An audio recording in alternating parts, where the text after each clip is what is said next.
悔しいです。何よ急に。やあ、あちいあちい。ほうレイムさん、冷たい飲み物。あれもありがとさん。氷でキンキン、うめえ。正直さ、この機能って公式で良いと思うんだよね。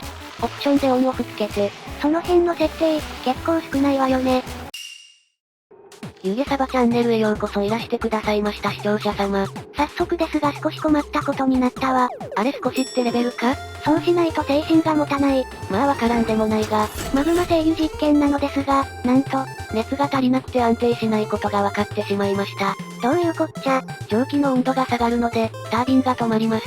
特に石油の温度が150度程度になり、第2冷却室に行ったあたりで止まるわ。どうするよ？蒸気の温度を上げる工夫を組み込もうか？ヒーターとか？それかな。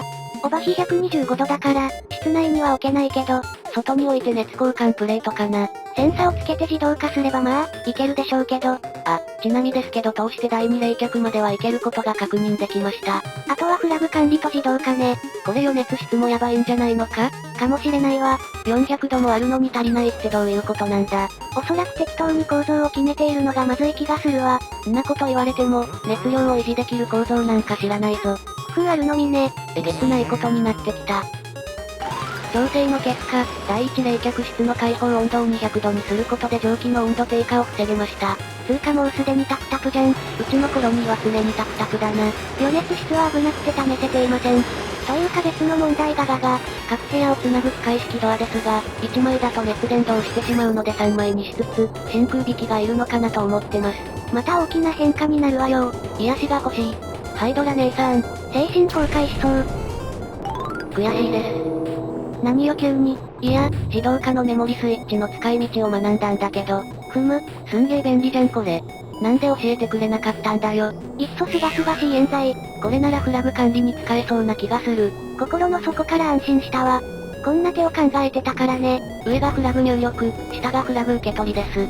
こんなもんの解説とか切腹ものだぞ。かつてはこれでコンピュータのフラグ管理が行われようとしていたそうだからね。100年前に戻ってんのかよ。こんなもん実装せずに済みそうで一安心だわ。さすがにこれは弁明の余地すらない。ひどすぎるわ。あえて言い訳するなら自動化ワイヤの無線化に使える気はするんだよな。光源と光センサの間に透過性さえあれば良いわけだからね。面白そうなんだけど、使い道が思いつかない。ちなみにメモリスイッチですけども、オン、グリーンを出したいイベントを S に。オフ、レッドを出したいイベントを R に繋ぐみたいです。イメージは、夜に暗い部屋に帰ってきたら、明かりのスイッチをオンにすると、オフにするまでオンのまま、ということらしいです。一瞬でオフになる回路を、継続でオンにするわけね。感圧スイッチが便利になる。便利にすぎる。ようできてるわ、ガチで。トイレで例を収録してみた。人感センサだとこう。まあこうなるわよね。実際、やろうと思ってたわ。RS スイッチだとこう。正確にはこれだとダメです。入室人数をカウントしないと用を足してるのに電気が切れます。地獄ね。会社で何度かやられたことがあるからな。悲鳴を上げるしかねえ。やあ、あちいあちい。ほうレイムさん、冷たい飲み物。あれもありがとさん。氷でキンキン、うめえ。おいやめろレイムさん。シーチェンジ。今週の、自由研究の、コーナー。強行しやがった。魂胆は丸ごと読めているが一応つくぞ。今回のお題はこちら。そういうこったと思ったよ。視聴者様も感づいていたはずだぞ。感づいた方は湯気サバ脳になりつつあります。石油の温度は400度で設定、氷を随時放り込んでもらいます。早速、1個入ってるな。およそ300キロらしいが。大して変化しないわね。過大評価しすぎたかな？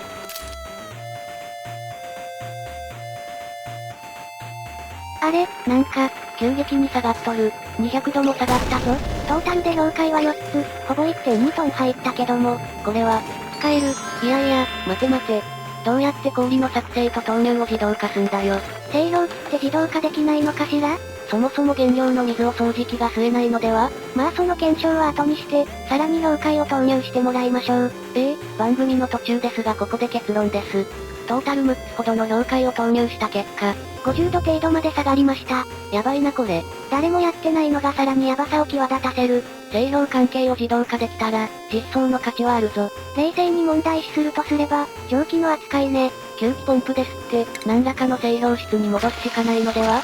しかしどこの世界に氷で石油冷やしてる奴がいるわけ？お前工業レベルならありえない話だと思うんだけども。どうだろうな、意外とアナログだったりするからな。まあ蒸気が手に入るなら余剰な熱で発電もできるけども、管轄が面倒くさい話になりそう。今週の、もっと紹介の、コーナー、始まった。今週はさすがに触れておかねばならんというものをピックアップ。ああ、これか。そう、突っ込んだりしても輸送アイテムを落とさないモッド。翻訳するとはしご限定っぽいけど、調べてもよくわからなかったけど、床に落とすなら即拾えるからってことじゃないかね。かつて、ゆっくりカルビさんのとこで咳込みが原因で犠牲を出していたのは辛い出来事だったわ。夢だったけど、正直さ、この機能って公式で良いと思うんだよね。オプションでオンオフつけて。その辺の設定、結構少ないわよね。異様に少ないと思う。ウェイワードやってるからなおさらな。まあ制作中ってことなんでしょうけども。でもこの手のオプションって早期に組んでおかないと後でいじれなくなるんだけどな。そうやってディレクターと喧嘩してるプログラマーを散々見てきたからね。まあね。さて、こちらのモッド、良ければお試しください。お疲れ様でした。なぜかわからんが地味に食中毒が蔓延している。どうしてかな？汚染源も見当たらないし、汚れたお手手で食事してるんだろうけど。食堂を一方通行にして、入り口にお手洗いをつけても良いかもね。現実的に考えるならありだよな。いや、食堂の入り口と出口に消毒を置いても良いのか？そういや漂白石の量産ができてるから、あちこちに分散して配置できるな。思いっきり忘れてたわ。汚染水の殺菌しか気にしてなかったもんな。なんとなく今までは貴重だった漂白石がもう使い放題なのね。ちなみに野営トイレの中身を移動させてる時って汚染状態なんかな？どうなんだろう、気にしておきましょう。つうか紙のご飯がめっちゃ汚染されてる。うわやばいなこれ。一度殺菌室を経由した方が良いのでは？やるとするなら自動掃除機とコンベアで病原菌センサでチェックしつつ殺菌室をぐるぐる回すってやつね。以前に視聴者様から教えていただいたテクだな。他の手段だと塩素室に倉庫立てて突っ込んで放置ね。まあそれが一番、手っ取り早いだろうな。二人目のハンピー君の上に配管の用意をしてます。ここから回す水素であちこちの冷却をするのだけれど、問題は系統を分けるかどうかだな。複数の施設を担当させると施設を滅することになりかねない。とはいえ3から4系統なんてループが持たないぞ。スペースもねえし。いや、ここでハンピー君の空間を広く取ったことが生きてくるのか？入るかな？かなりギチギチになりそう。ハンピー君のスペースは増やせないっけ？あと少しならいけるけど、焼け石に水だと思う。食中毒の原因、おったわ。なんだこれ、食料保管庫？そうなんだけど、病院に設置していたやつの中身のドロドロベリーが犯人だった。そっちは見ないもんねどういうわけだか、隊員たちは通りすがりによくあそこからベリーを持って行きたがる。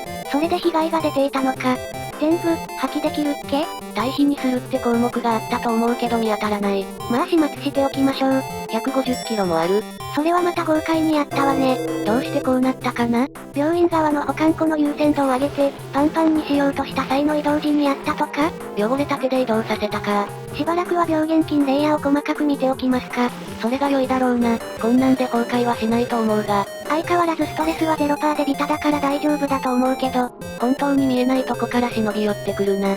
潜水艦みたい、怖いわ。ちなみだけど食品って殺菌できるっけ？危ない話になりそうだが、やってみるかね。ばっこりいけたわ。うわー怖。これ滅菌じゃないのか？無菌状態にするのが滅菌、特定の菌を滅ぼすのが殺菌、微生物を減らすのが消毒だったか。すげえ勢いで菌が減ってる。これを隊員に食わすのか。胸が痛むな。いくら丈夫とはいえこれはなかなか来るものがあるわね。まあ150キロの食料をロスせずに済んだと思うか。そうね。つうかちょっと待って、塩素が減ってるんだけど。殺菌すると減るんだっけ？いや、違うと思うけど。バフ先生が吸ってるせいでは？そうなのかな、疑問が残るが。さてそれじゃあそろそろ締めようか。はいよ。ご視聴いただき、誠にありがとうございました。